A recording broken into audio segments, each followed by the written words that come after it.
replacing the distributor in the engine block, Morris 1000 or Morris generally. So here, this is the engine bay on my 954. There's a side entry cap there on the distributor, and I've got the distributor out in its clamp. The timing is set on the clamp, and I'm going to fiddle around in here till I find there's the hole, the drive where the distributor goes in. There's two bolts here which I've left in from where I took it out, so I didn't lose them. I'm going to pop them in my pocket. So I haven't dropped that one on top of the starter, which is what I always do, so that's good. Pick that one up. There, I'm going to pop them in my pocket out of the way, and now I'm going to locate the distributor back in its drive shaft. Here we go. Luckily, this engine is really small, so there's loads of room. There she goes. And I've got to remember where the rotor arm was pointing when I took it out, which was about there. So I'm going to give it a wiggle, move the rotor arm. There, it's located around, well, it should be about top dead center. That's sort of pointing to number 1, but we've got to time this engine anyway. So I'm going to locate the bracket at the back there. You see where I'm pointing? So that's where the two, I think it's 11mm or 7/16 are going to drive in there. And then we'll tighten it all up, connect everything back together. We should be good to go.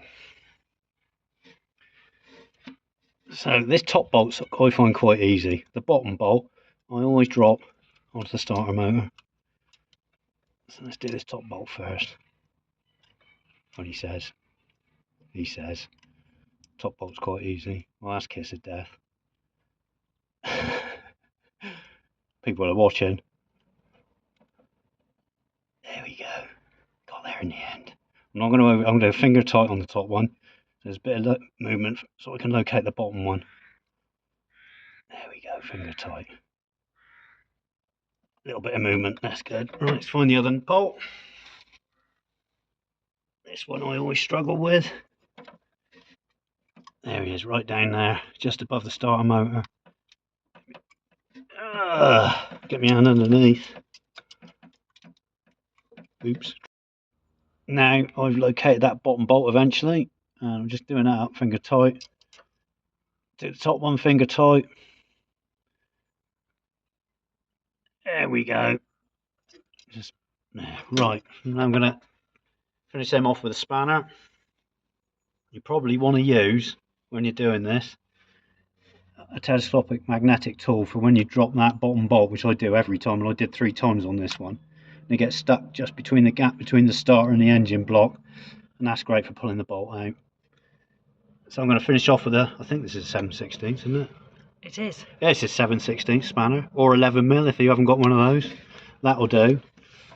So I'm going to get in there, tighten that off.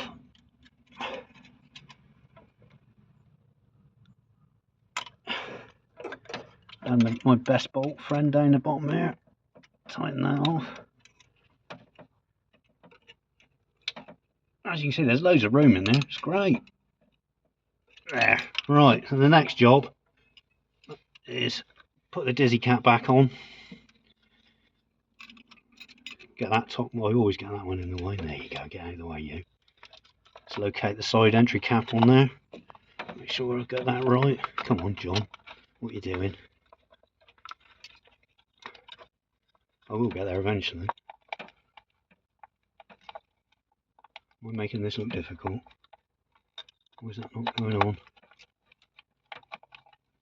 That's not right, is it?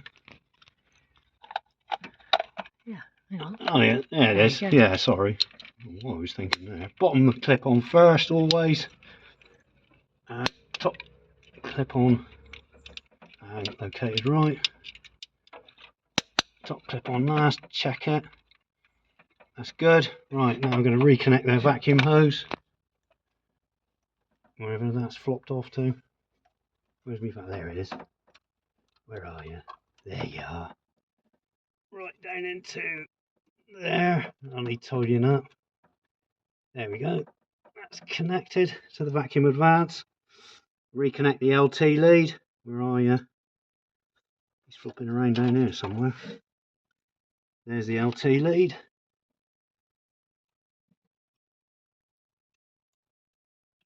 There we go. So the LT lead's on, the vacuum advance on. Check all the leads. Check the king lead up to the coil. Yeah, good and solid. Good to go. Bottom clip's right. And there we go.